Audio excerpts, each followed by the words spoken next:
Okay. We are live on YouTube. Today is Thursday, December 10th. This is our weekly development check-in meeting. Before we jump into the agenda, let's have everybody go around and do introductions. Oh, I forgot again.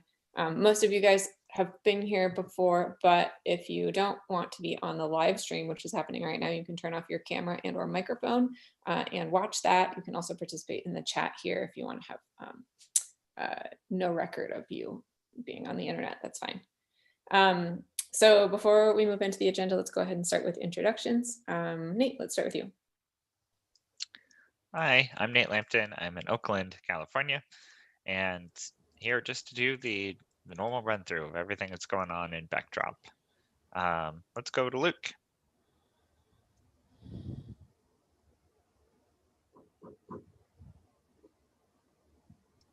Maybe let's go to Tim. I'm here. My name is Tim Erickson, St. Paul Tim. I'm up here in Deerwood, Minnesota, and have been super busy lately and really trying to find time to help with the crunch for the next release. But hopefully we'll do better this weekend. We'll talk about. I'm here and want to talk about some sprinting opportunities. We'll do that later in the meeting. Gregory. Hi, Greg from Greece, usually in Australia, but now in Greece due to COVID and things. I haven't joined the past 3 or 4 meetings, so just catching up. I've been a bit active this week in the issue queue. And yeah, since we have another 3 weeks or so until feature freeze, interested to get some things out of the way and also interested in the upcoming sprint. Phil? I am Phil Ward, out of Wichita, Kansas. I'm here to just kind of see what we can get figured out with telemetry initiative and kind of see where that sits. Also, see if maybe I can advocate for a very small addition to some of the more recent compression algorithms called Brotli.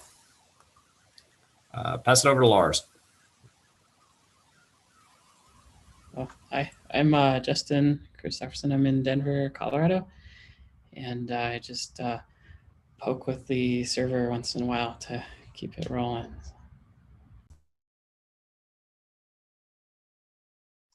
So I think that leaves Joseph. Hi, I'm Joseph from Las Vegas, Nevada. I'm backend developer, just helping where I can.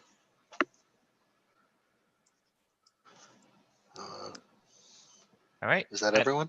Yeah, I'm not sure if Luke's actually at his desk or able to unmute or whatnot. So let's go back to, let's see, first up on the agenda is updates from the PMC. Tim, your list on the agenda is giving some updates here. Can you fill us? Here No? right now. So I don't know. I just assigned him to that section, but I'm not sure if that was there. Greg, do you want to do this instead? Sure. Yeah. So we have been discussing for some time. There was a few issues with the permissions that contrib module and themes and layouts authors were getting once they migrated or moved their projects once they were ready into the contrib group. So how we used to resolve this is they would come to Zulip and complain about the problems that they were having, and then one of us would jump and sort it out for them. So there's a general sort of like goal to automate as much as possible of that, but first we needed to decide what kind of permissions each group of people would have. So there was a voting in the private PMC repo. There was a voting still going on, right? Then no, we finished. Everyone voted. Huh. That's why the announcement then. Okay. So we decided that the permissions that we should go with is that, let me just actually open the issue, or actually I can remember. I think it's going to make everyone happy. Yes. So basically we're being more permissive for contrib authors. We are giving them admin access, and this will allow them to add other people as maintainers as they step down, or if they want co-maintainers. This was a bit that was missing. And then the bug squad and the bug squad has write access, which makes them gives them a permission to step in as required if there's issues that are unattended in the contrib queue for a long time. And the security team also always has full admin access so that they can act on security issues. The authors group remains as was. They should have access to triage tickets, which means that they can respond to the tickets, they can create new tickets, sign labels, things like that. And then everyone that doesn't have an account on GitHub has view access. That's basically it. So now it's been sort of like officially approved. Basically, that changes only the the maintainers group, which get an upgraded. So like they go one step up the scale of permissions. It's a little tricky because there isn't actually a group of maintainers. Each maintainer has to be added individually to their project. So that does make the process of updating it a little tricky. I spent some time going through the list of contributed projects, but we have hundreds of them. So I think we had discussed previously how we can use the GitHub API to do some of this cleanup for us when new projects are released. So we won't be doing it like per batch for all projects, but as soon as a project gets a new release, we'll be able to retroactively fix that project. So make sure that all the groups are set at the right level, and if possible to determine the maintainer, we can adjust the maintainer. So my plan for that was to figure out who created the release, and if we can give that person maintainer access through their GitHub user account, then we'll do that. But I don't know if that's going to be reliable in all cases. So we'll see how it goes. If we need human eyes, what helps, for example, with the forum is that we have an integration with the Zulip, and each time that there's a new forum post, something gets added. If we could have a similar reaction to when projects are added in the contrib group, then one of us which has permissions can go and double check, because it's not like maybe we have like 5 new projects each week, right? So, yeah. So I have been getting those email notifications from GitHub for a while, and every time I get one, I go and fix the permissions on everything. So since we made this decision, I've been setting it correctly, but anything that was created before that won't get the right permission set. And I think we can also do this through the API too when new projects are created, but I haven't figured that out yet. Yep. We do have a project for new releases, fixing it with new releases. And I think that's, I mean, I guess, yeah, it would be best if even we can find like a way to give someone a button that's like fix my project. That would be great. Yeah. But, yeah. Greg, do you want to be on that email notification for the new projects? I'm horrible with my emails. Okay. Zulip is the best I can be, but it's not going to be effective. Okay. If you receive such a notification and you don't have time to check, just ping me on Zulip with a link to the project, and that I'll do it. Okay, that's great. As another idea to get that fixed, you mentioned the GitHub API is something that could solve this. That we could probably make a shell script or something like that that can be run that retrieves all of the information, gets all of the releases, and then updates the permissions for all of them. And it might take like a long time to run, like 10 minutes or something like that, to run through every contrib project. But once we have such a thing, then we could just run it on a regular basis to, correct all of the permissions for new projects as they come in, rather than doing it like responsively. We could literally just make something that took a long time, but we just run it every week or something like that, or every day. With the only caveat that there may be cases that a member from the security team has made a release instead of the maintainer, but yeah, that doesn't happen very often, and we can fix it manually if it happens. Yeah, probably having too many people assigned permission is probably better than people that should have permission not having it, because they're already on the security team. They already have admin access, so we're not accidentally leaking anything. Yep. But yeah, and we should always be just like adding additional people rather than trying to like clean up or do something, because there's lots of situations where people could be added as an administrator, but never having made a release. Yeah. And I think that so far, that's all that has happened with everything that I've changed. Usually when people transfer in a repository, they accidentally remove permissions. That's the most common things, where everybody comes Yeah. in with like read or write or something, and then we have to go and give them back. And most of the time people have not added themselves, so they accidentally remove their own permissions, which is tricky. The only thing that I think this isn't going to catch, and maybe why Nate's option will be better, is that some of us do not create a repository in our own private, like our own GitHub account, and then transfer it. Like if we already are part of Backdrop Contrib, we'll just create the new project directly in Contrib, and those don't trigger a notification email. So anyone who's doing that, who might have accidentally forgotten to set the permissions the way they want, they're going to get trapped too. So having that retroactive script, I think, might be the way to go. Mm-hmm. Yep. We found recently, or I found recently on one of my other projects, that GitHub Actions, besides being able to run on pull requests and on issues and things like that, it also, you can just set it up to run intermittently. So you can use it basically as a cron job. And so we could set up something at the Backdrop Contrib organization level, I think, that is a GitHub action that just runs intermittently, that just fixes things. That would be great. I would love it if we would get a GitHub Actions expert on our team. Maybe that's what Peter's working on. Yeah, I think there are very few experts at this point in time, because it's really pretty new. Super frustrating. Yeah, it's unfortunately, yeah, it's more complicated. It works differently than other CI platforms. So. And the documentation isn't great because it changed a lot in its infancy. And so a lot of times you're like, yeah, I'll just follow this. Oh, that doesn't work anymore. Yeah. Hopefully that'll get sorted out over time.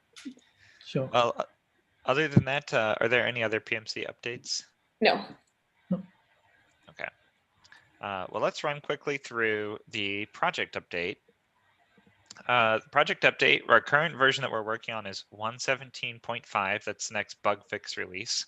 It's probably worth noting, since this is only the second meeting that we've had since 117.4, that 117.4 was released the day before Thanksgiving. Apologies again to everyone who felt their holiday may have been disrupted by that in the United States. The timing really was poor, but we were coordinating with Drupal, who was coordinating or responding to a third-party library security update. So we had a little cascading effect of poorly timed security releases all happening all at once. So 117.4 has been out for about 2 weeks now, and so 117.5 is the next thing that we're working towards. And we've got a couple of issues to bring up during the meeting that have been making some progress. One of them is issue 4745, an issue with database prefixes.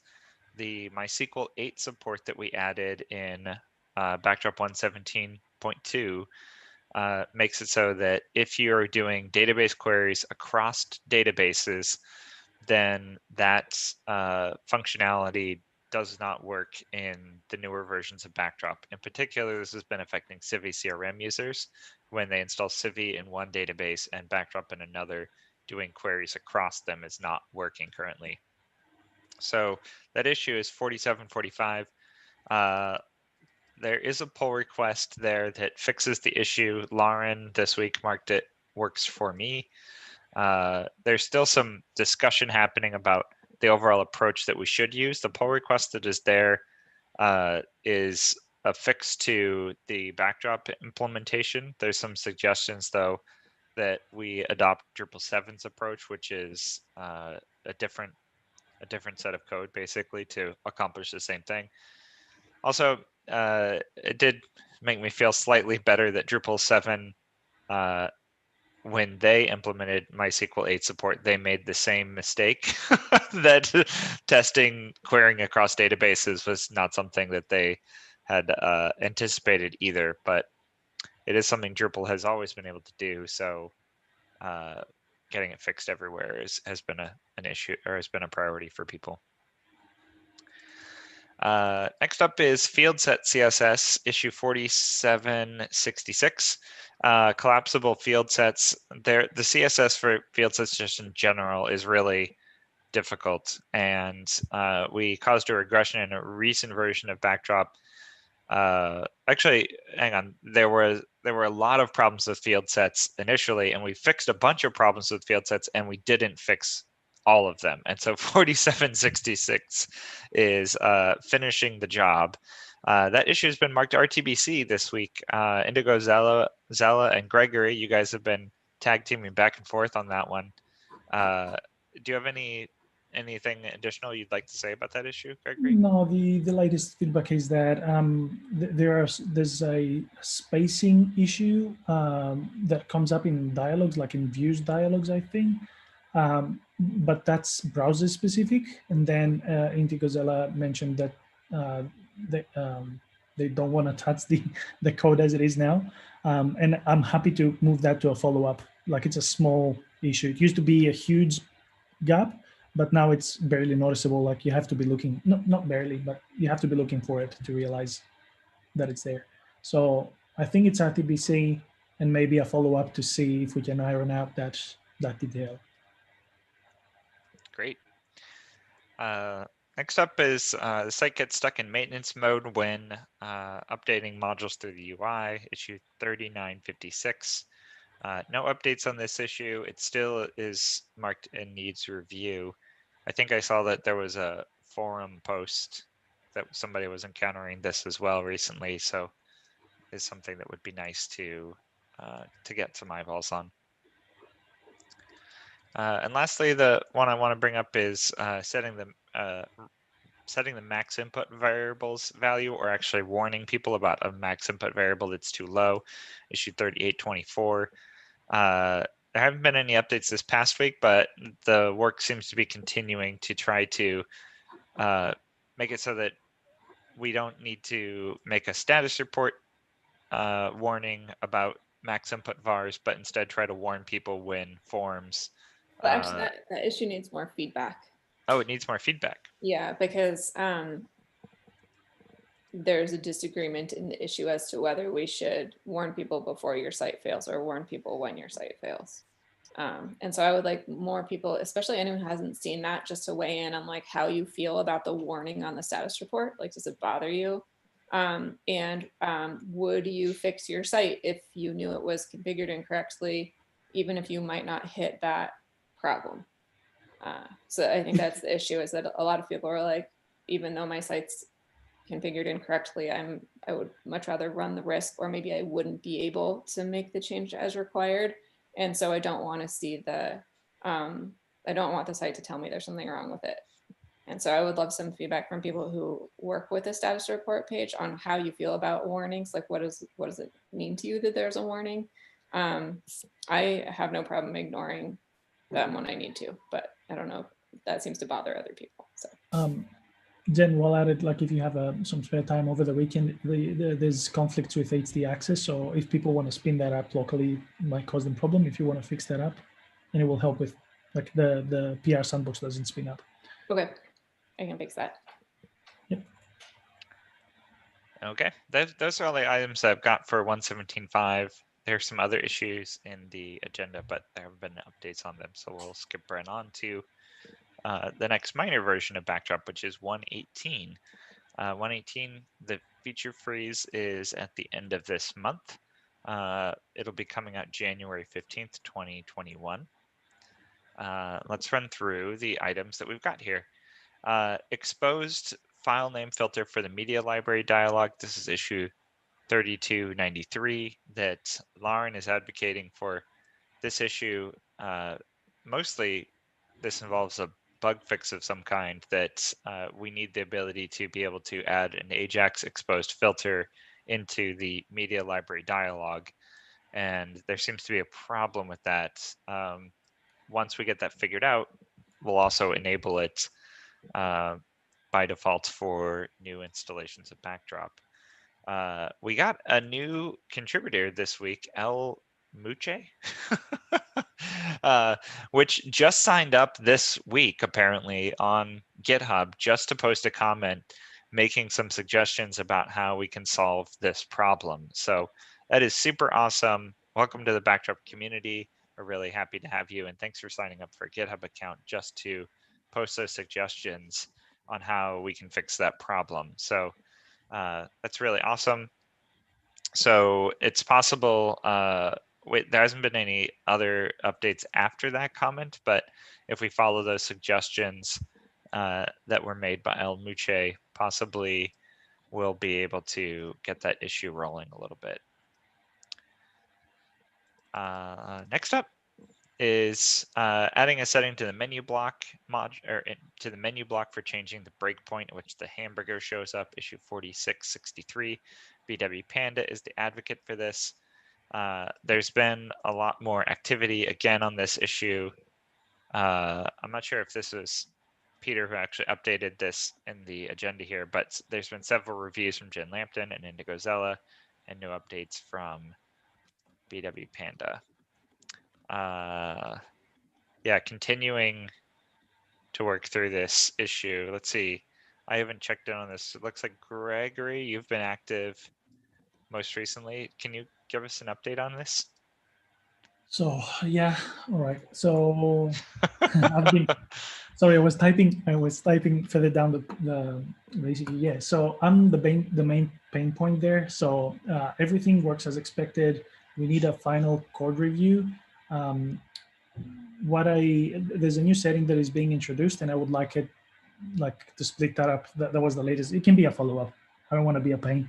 So I was saying that the minimum width setting is now a text field, and I was proposing it to be a separate number plus combo dropdown, which allows you to put a number and then select the CSS units, so that we don't need specialized validation or regex to pick up if it's a correct thing, or and also disallow setting an invalid value there. But there's pushback, and I'm happy to go with what the rest of the community thinks, and they think it's too complicated now. So yeah.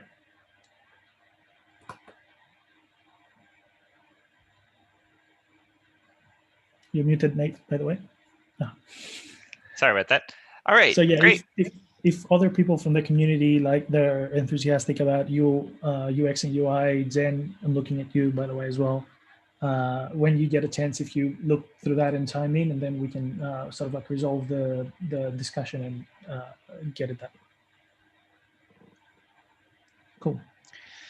Okay, great. We'll go on to the next issue, which is Tim's issue for renaming the full HTML text format to raw HTML, issue 4499.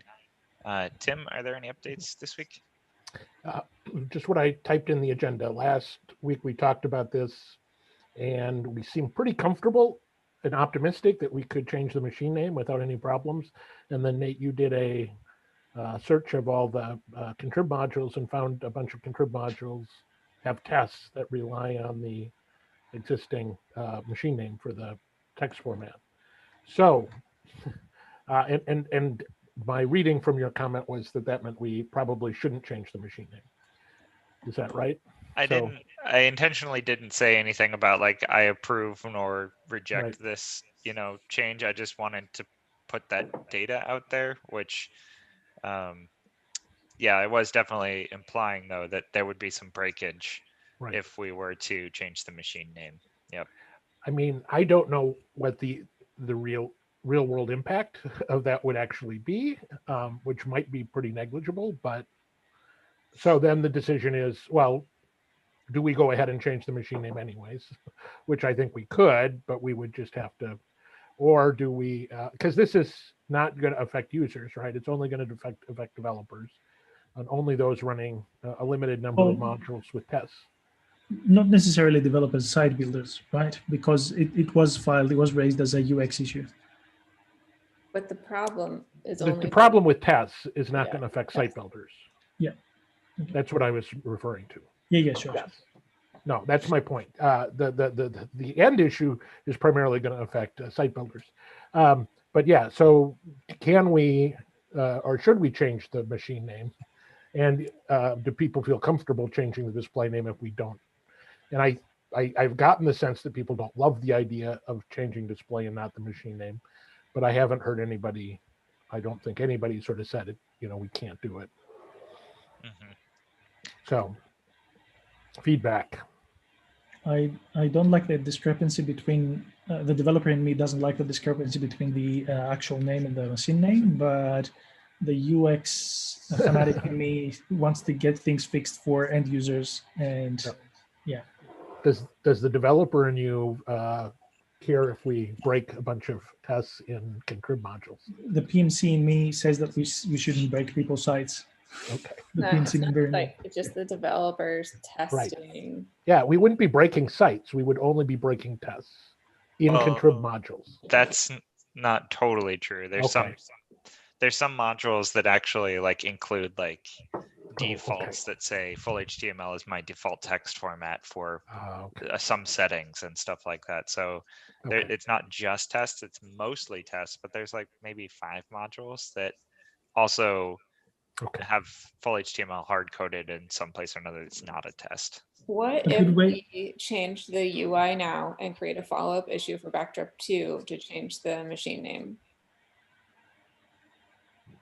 Then at least we wouldn't be like admitting that they're different. We'll be like, no, we're going to fix this later, but we'll get the user interface stuff fixed now. Could we Yeah. throw watchdog notices so that we can say that we have given contrib buffers plenty of time to sort of like spot the issue and fix it? Either make their modules machine name agnostic when it comes to the formats, or use the new one.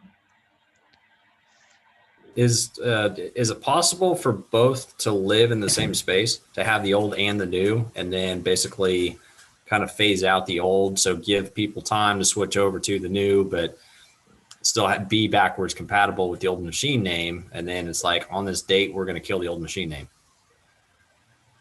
Well, at 2.0, that's Jen's proposal is that basically we do that in 2.0. We kill the old machine name. I still don't think we can have both at the same time though, No. because it's something that's stored in the database in any number of different places on every site. And so we would need to have some weird like database query that would be like retrieve everything with X or Y, where we know X and Y is different on every site. I mean, I don't think. Yeah. And as always, we're not even affecting existing sites. If they have full HTML and it's called full HTML, it'll stay that way. This is only something that would affect new sites. Yeah. It just so happens that new sites, like the tests that are run for contrib modules, they are run on fresh installations that assume that full HTML exists. And same with like some of those configuration options that assume full HTML exists. Which admittedly, Maybe- now that I'm saying it out loud, I realize that's not a safe assumption, because people can delete the full HTML text Right. format right now. And so those contrib modules could potentially break in some configurations of people's modules. Yeah, So that's the also other- something. Yeah, they shouldn't be doing it. They shouldn't be doing it in the first place, but they are. So Yeah, the other thing is that we can look at the usage stats of those modules, and then if it's 5 modules out of 700, 80% rule thingy. Could we? Go ahead, Joseph. So, could we change the UI in 1.18, issue a change record, and then change the machine name in 1.19? Or 20, yeah. Because yeah, like I'm conflicted about this, because on the one hand, I don't want to break people's tests for modules they've already written, but on the other hand, like assuming the machine names of things that can be changed through the UI is probably not a good idea. yeah, Giving us 2 releases space time gives enough time for the bug squad to file pull requests against those modules, and if the module maintainers don't act, we can. we need more than a release or 2. I think we need a year, Maybe a year, yeah. but if we had a year, I'd be more okay with changing the UI now and then changing the machine name in a year, and that would give us a chance to file pull requests that'll be like, when this issue gets merged, here's one that fixes your tests. There are Yeah, 16 hold on. modules that Nate identified that are affected by this. So How many? 16. Oh, okay. Are these modules for backdrop, or are we also? Yes. Okay. Yeah, this is a full search against the backdrop contrib group. Okay. Which means some of these might not even have releases, these modules, in Yeah, theory. it's possible. Yeah. Mhm. I know there's- video is one of them. If there's 16, I mean, how hard is it to get with the maintainers individually? And hey, can you mind fixing this real quick? Yeah, I mean, Take 16 down to 3, and then it's kind of like, okay, well, now we've only got 3 to deal with. exactly. Yeah, I don't know. I think if someone were to put forth the efforts to go through and do that evaluation and look at all of those fixes, Can then do that. that would make this a more realistic option. Yeah, but I'm with everybody else. I'm struggling with what I want versus what we say that we do, and so I mean, based on our policies and our philosophy, like, we shouldn't be changing something that could break someone's site at all during a minor release. And our 2.0 policy is that, we have a long time before 2.0 comes out. So I think we're all trying to figure out how to make things work in the meantime, when really maybe we should just be like, well, no, we should do what we say. Well, what I'm hearing is a consensus that we should change the display name, that we should not change the machine name today. And what we're debating is whether or not we could change the machine name a release from now, a year from now, or if we have to wait till 2.0. Yep. So could we change this pull request to just change the display name and open up a new issue to solve the other question, assuming that at the minimum it gets changed in 2.0. But if we can, that maybe somebody does the research and put in the changing, legwork. put in Yeah. the legwork to justify it before then. And we could basically say that in the other issue, is that in the new follow-up issue, which is we do plan to change this in 2.0, but if someone does the legwork, we could possibly change it before then. And we could possibly make a change record that says that you shouldn't never be hard coding text format names in tests or in your module. And then we could recommend the alternatives, which is like, set up the text format in your test setup function, or if you're a module, like on hook install, get the default text format and use that based on the current site setting rather than hard coding it in your config file. So there's definitely like solutions that are out there that would make this all possible. And we would say that those modules that did break, while they were doing something wrong, if we give them, like Jen suggested, like a really long time, saying that you're doing something that you shouldn't be doing. Quick question on this: have any tests been done to check to see if that the machine name already exists? I think that's kind of the issue, is that isn't happening right now. That those modules are just saying full HTML is my text format. No. What I'm saying is, for example, on one of my sites, I've got a filter, text filter that, for me, it's labeled HTML, and then in quotes, I've got raw. And I was sitting there thinking about it, going, man, did I create one that's called raw HTML? Do I have a machine name that is now raw HTML? So I don't know if there may be other folks out there who have done that, and something to think about for changing the machine name in the future is doing a check on that. Hey, does this already exist? So, Well, That's for new sites, though. It's not for existing ones, right? right. Yeah, only new sites. Yeah, it's only for new sites. So Okay. something that at least we're safe on is that we're not going to break anyone's existing site. We might break existing tests, but not the site itself. So Even if you had it exactly the same machine name on your site and we created this, our change wouldn't affect your site. So, all right, let's move on from that one. Yep. I know it's always an interesting Well- discussion. I think we kind of made a little bit of headway on I think we did. Can I ask a related question though, which is a silly question, but we were talking about the importance of change records here. And I understand in theory what change records are, but I have never actually used them like as a resource. So if assuming we did create a change record, how does that actually help developers in the future? Is it like, yeah, how do I find them when I need them? My understanding, so change records are listed in the specific section in the API side. Right. And change records are different to the change log, as in they don't detail every single change, but they list major changes, Okay. API changes, things like that.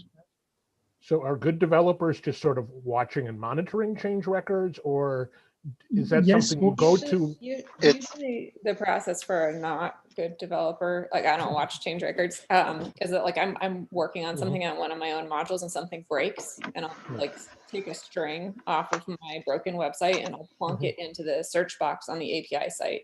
And if there is a definition of that function, it comes back. If there's a change record, it also comes back. And so if I see a change record, it'll be like, oh, aha, something about this thing has changed. And you click on it, and then it says, this is your code before, this is your code after. So I copy and paste the after code into the place in my site that's not working, and then I hope it works. And so I don't necessarily have to know that there are change records there. I'll stumble across it accidentally by using the search box. That's exactly the answer I was looking for. Okay, thank you. I think everybody was nodding their head in agreement. Yep, that's what I do. All right. Developer approach. Okay, next up is advanced caching, issue 4127. Joseph, you're the advocate for this. Do you have any updates this week? I've not made any progress this week. Okay. We'll move on then. Next up is adding WebP support, a new image format, issue 4509. Indigo Zala is the advocate for this issue. It's been RTBC now for over a week. So that's super awesome that that issue looks like it mostly just needs the last set of eyeballs.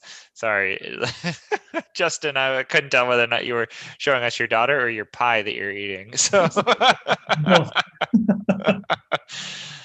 all right, let's see. Next up is update UI issue 4345. Jen Lampton, you're the advocate for this.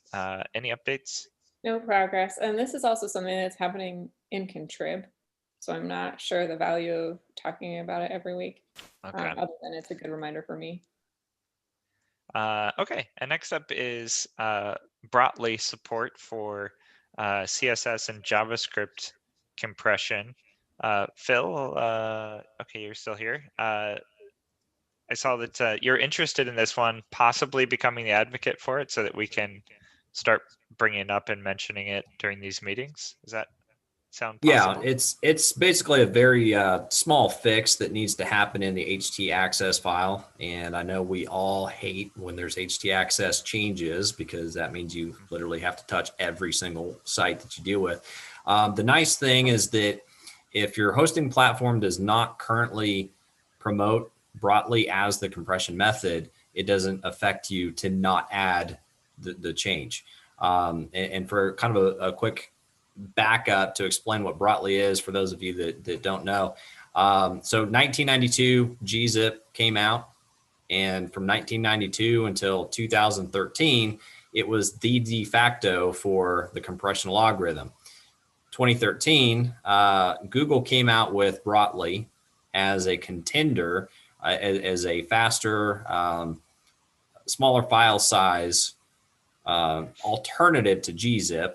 And so doing some research, it is supported on all kinds of servers. It is supported on pretty much every major browser as being from the dynamic side. You know, so if the server is dynamically compressing the file as it's being sent, most of your browsers can handle it, right?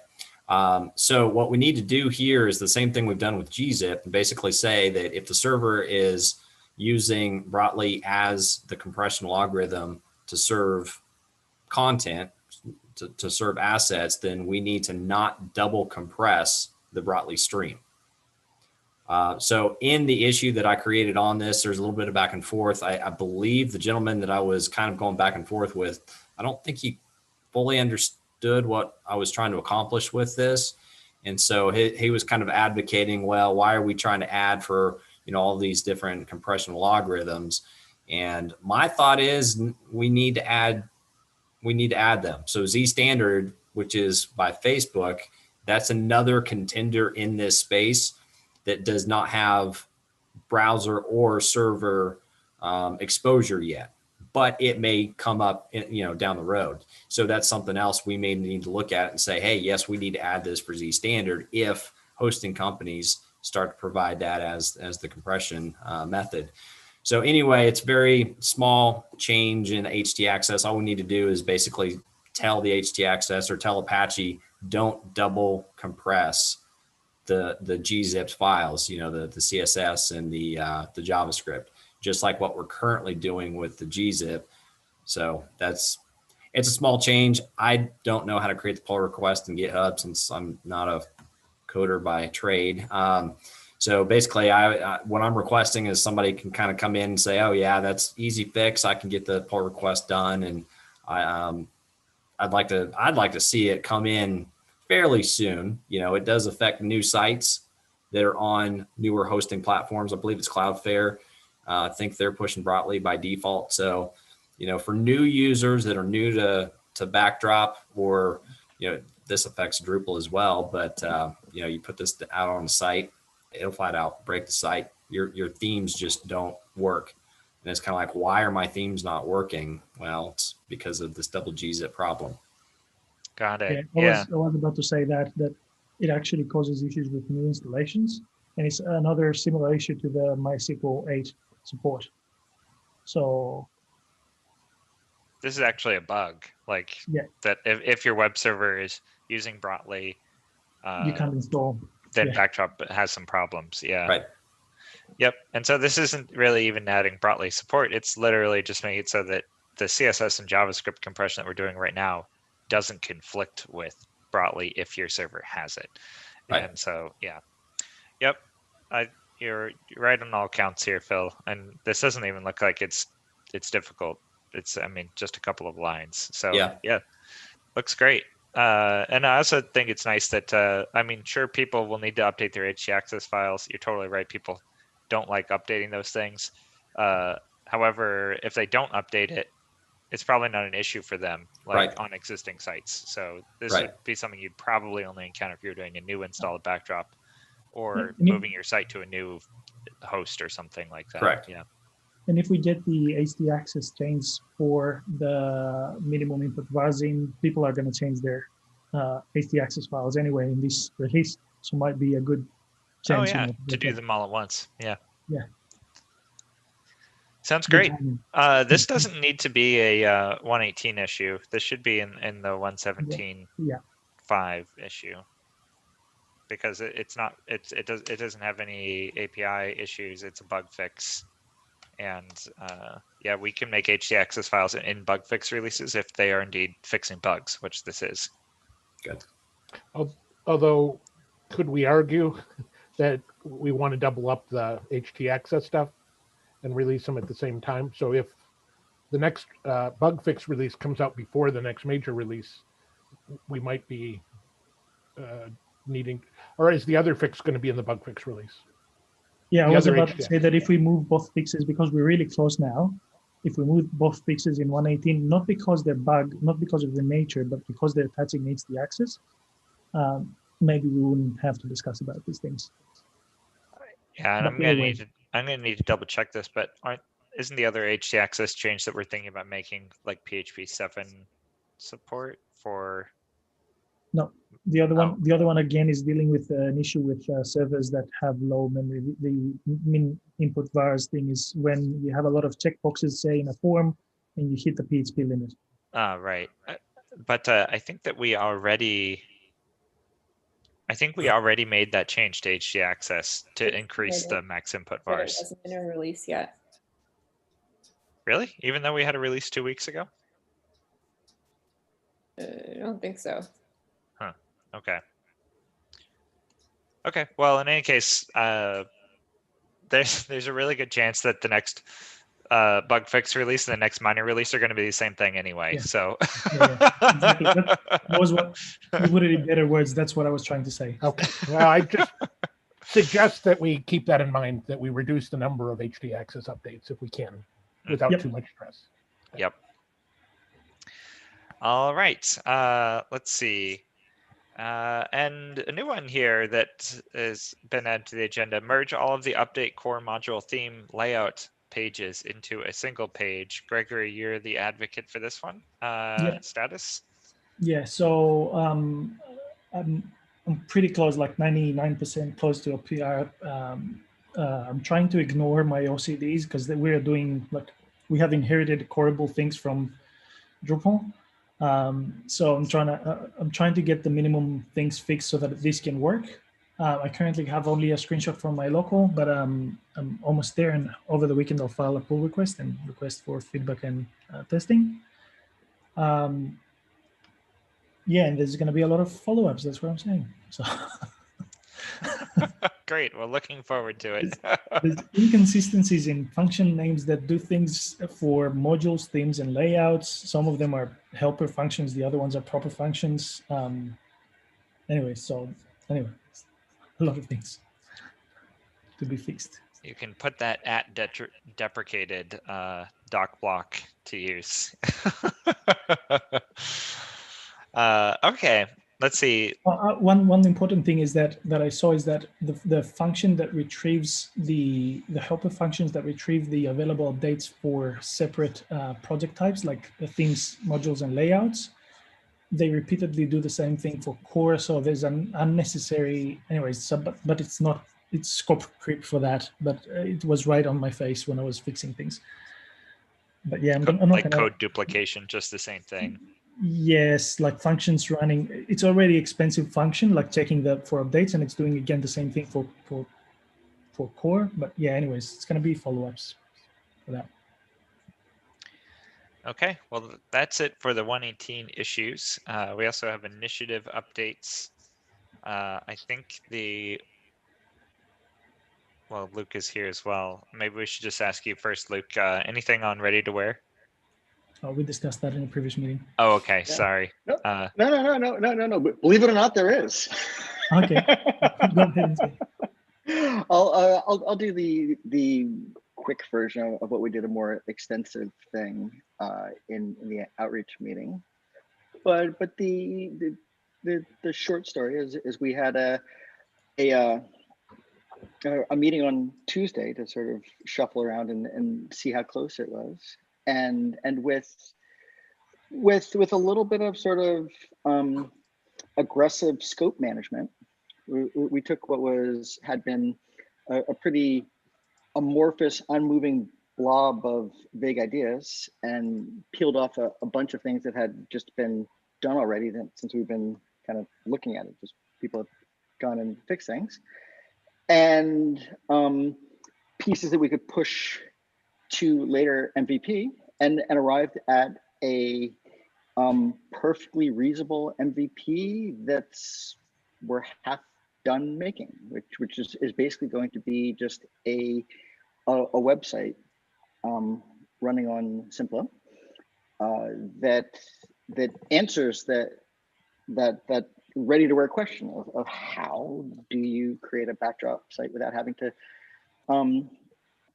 write custom themes. And the answer will be like, go to the website and here, use one of these themes. Here's what they are. Plug them in. So once and the website that we're working on currently has uses the theme switch module that Joe supported for us, and it's not bad for subsequent versions. There's user interface improvements that are bouncing around and other issues that we're going to tackle. But to sum it up kind of quickly, the initial MVP is an external website that we're half done building. If it's a hit, we can eventually roll it into like the core backdrop site. If it's not, we can just forget about it. But either way, we'll have something to look at soon. If I manage to stick with it like a week or two. Great. Great. So it sounds like also if people are interested, there's the previous meeting prior to this one that has a lot more information on that topic as well. Awesome. Thanks, Luke. Yeah, not really more information, just more words for the same information. And let's see. Lastly, we have telemetry is the other update or the other initiative that is in progress. Tim, any changes this week? Unfortunately, not. I know that Phil has some ideas about telemetry. Phil, I'd just like to say, I think you've got some interesting ideas, but for the initiative, our goal is just to really MVP for the next release, and we want to, and those are like in the queue, your ideas. So I don't know if you want to mention them real quick or. Yeah, the main idea that I have is to add telemetry into the backdrop upgrade status module itself. Pretty much set it up as an inclusion to be able to send the telemetry back to backdrop. But the question that I think we need to decide on is, do we handle the telemetry? So you've got the backdrop telemetry, and then you've got this upgrade status module telemetry. Do we want all of that handled in one place? Or is it worth breaking the collection into two separate places? That way, for example, the telemetry initiative can continue to evolve and grow on its own, separate from this backdrop upgrade status. Or, is it one of those things where do we want to create the foundation for all of the collection and also incorporate this backdrop upgrade status into that collection? So I think if we did two pieces, it's a little bit more work, yes, but it also means that we can focus on the telemetry, or I'm sorry, the upgrade status. We can focus solely on that. And then when we get time to deal with the overall backdrop telemetry, then, that can be handled on a separate type of an issue. But the nice thing about putting them together is it begins creating that foundation. It's just going to take longer, to get the upgrade status up and rolling into this whole idea. So the main idea with upgrade backdrop status is, no, I said that wrong, but the main idea is to figure out who's using what modules on Drupal and start collecting that information over the next, say, 6 months to a year. And then as people begin to join into the community, we can take a look and say, hey, these modules, they need a lot of attention. Whereas we get one person that comes in the forum, oh, I use this module, and we come over and look at it. And it's like, yeah, there's 3 people that use that entire module. And I'm not saying that we should push those 3 people out, but I think it's the main idea is just help us figure out where to focus our efforts on the porting side of modules. And I think as we get more modules ported and people start to see that, my site is 90% ready for an upgrade, then, hey, it's time to start looking at this really seriously. So maybe I'm missing something, Phil, but with the update module already tracking installs of projects, don't we have that information already about like who's using what contrib projects? Like we can tell how many people are using a contrib project. That's on backdrop, right? Yeah. At a certain level. Yeah. Right. We're talking about the backdrop upgrade status. So the Drupal module that tells a Drupal user how compatible their website is with backdrop. So that we know how to prioritize which modules need to be ported. The idea is that the only people running that are people that are Drupal users considering backdrop. So this would be a way of like finding out what prospective Drupal or backdrop users on Drupal are looking for when they run the module. It seems like an interesting idea to me. I just can't wrap my head around it right now because of all the other things. Here's the theory. Here's the theory behind it is that if we have a better understanding of what modules to port from Drupal, then we can get more websites ready for backdrop. And so we can begin to get more people to move from Drupal over to backdrop. Yeah, I see. It's So we- it's like it's like a tangential related objective, but not exactly what we were going for initially with telemetry. But it would be a good use case for an exception where a contrib module might want to record telemetry data. Right. Which we'd talked about preventing that in telemetry and then allowing them by project. And this would be a good first candidate for that. Yeah. Yeah, interesting. Because the telemetry API can send any information. It actually gets a little bit complicated because the source of the data would actually be coming from a Drupal site, not from a backdrop site. Right. But it would probably be possible to do anyway. You just wouldn't be able to use like telemetry module and backdrop core would of course be the one sending the requests. So that would only exist within backdrop, but there could be that Drupal update status module could be given the capabilities to use the same APIs.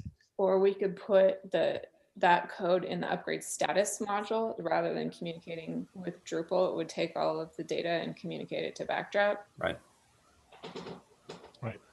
But yeah. So I guess my main question, what I'd like to try and figure out, do we want this to go ahead and go into the API of the telemetry and build out, have that part of the telemetry foundation, or do we want to treat this as kind of a separate thing, create just a really small, very pointed place where this information gets collected that, yes, it is telemetry, but it's not part of the actual telemetry initiative. So it's not going to build on the foundation and the APIs of the telemetry initiative. I see pros and cons to both. I just don't know what direction you guys would want to go on that. Because this runs on Drupal, it's not going to have anything to do with the APIs of a backdrop project. No. I'm saying the API system of the collection server. So I would imagine that whatever the collection server, you're going to have APIs tied to that collection server. Yeah. And so, then you tie it, when you create it on backdrop, then you're going to tie into those APIs on the server. So it's maybe I'm thinking about this a little wrong, but is it already there? Is that I mean, in the issue, there is a pull request over to project module and a pull request against core. And the pull request against project module is where telemetry server lives. I think it's called project telemetry because it's getting added to project module. But yes, that exposes new REST APIs that backdropcms.org will provide. And Phil, I think what could be helpful is taking a look at what that API looks like and seeing if changes are necessary to make it possible to support this in the future in a compatible way. Like if the API provides what we need or can be expanded to provide what you're describing, like it would be good to plan for future flexibility. But if it turns out to be like a big barrier or a hindrance, then we'll probably, be like, well, we looked, we probably won't hold up everything over it. But if it's easy to accommodate for something in the future, we should definitely be planning for it. But yeah, and all that we need to do is look at the JSON APIs really are the main key thing here. And that module does expose like REST API. I think it has a README that documents it a little bit, but I can't recall totally if that's true. Right. So again, just for being on the record here, I'm not a coder or nothing, so I may throw out some goofy lingo, but I guess the way I would approach the backdrop upgrade status is to take a poll of the modules that are on the Drupal website and then just fire off a JSON file. Maybe that's where the rest comes in, and I kind of understand how that works, but I'm not real familiar.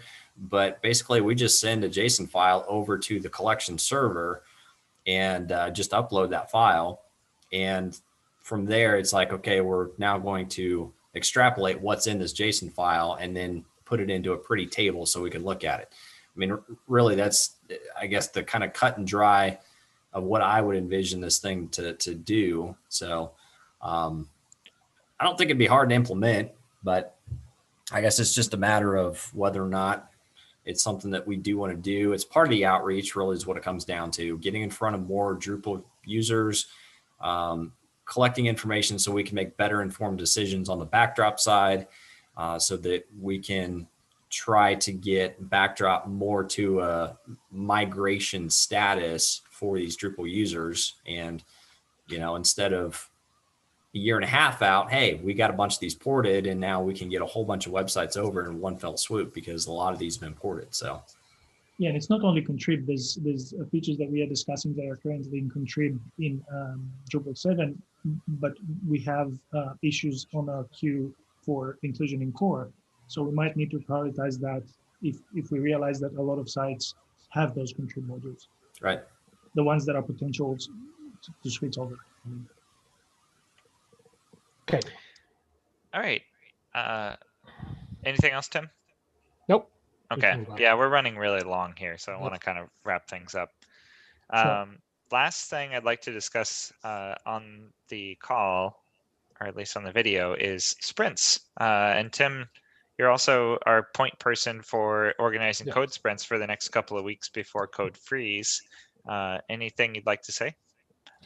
Yes, real quickly, people can give me feedback in Zulip. I went ahead on my own calendar and penciled in 2 sprints, and I just want feedback if people have better ideas. Just a second. I'm trying to remember which keystroke to get me to my calendar. I was going to suggest that we do one the 13th, which would be this coming Saturday or Sunday, excuse me, and another one the January 2nd on Saturday, the day after New Year's Day. And if people have quick thoughts right now, they can share them. Otherwise, we can talk. I mean, I can just start publicizing them and you give me feedback. If a different day, if Sunday's just, I did one on Saturday and one on Sunday. If people feel like Saturdays are better and we should do them both on Saturdays, that's fine with me, or vice versa. So any quick thoughts, or do people just want to think about that and get back to me? Yeah, I was thinking that a few weeks, like maybe 2 or 3 weeks prior to the feature freeze, we may want to do consecutive weekends and alternate between Saturdays and Sundays, so that we give the option for people that cannot join on Sundays to join on Saturdays the next weekend. Sure. So we could do more of them, although with not the expectation that everybody participates in every one. But if we do that, I'd want people to sort of volunteer to be the host for some of the extra ones. The other thing is I've been thinking about resurrecting the office hours time slot for sprinting and looking for volunteers that can be there during that time. So that's Wednesdays at 3 o'clock or Wednesdays at 1 p.m. Pacific time. Does anybody feel like having that time available just every week would be useful? Again, my idea there is it's more about people having somebody around if anybody has questions or wants to, it's kind of like core mentoring was for Drupal, sort of like a core mentoring office hours. So it's not so much that I expect a bunch of people to show up on a given Wednesday, but that we have somebody available to answer questions and to help people.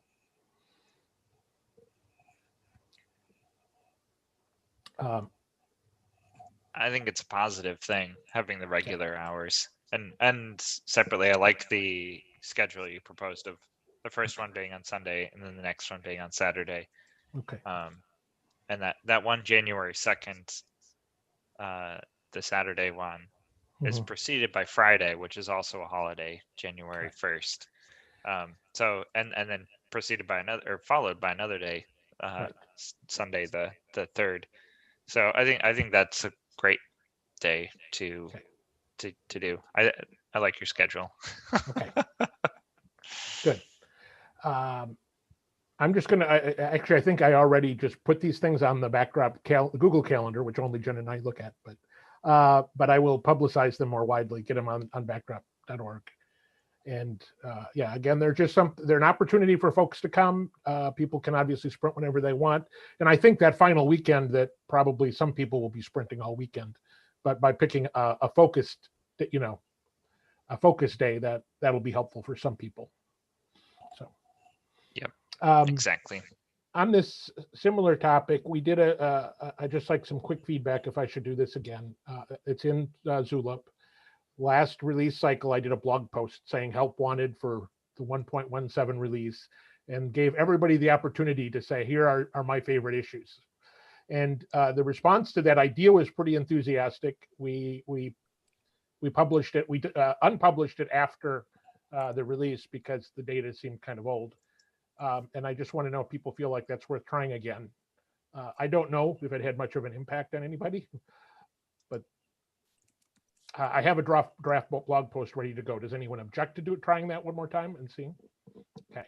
So the only thing I need from people is just to give me their issues. What are the issues that you really want people to look at in this release cycle? So, and then we can tweet about it. And it's just, in theory, it's a place to sort of draw in new folks or folks that aren't coming to these meetings and show them what, what's on all of our agendas. And it's also, in my view, just a chance for us all to think about beyond maybe the issue we're advocating. What are the one or two other things that we'd really like to see get in?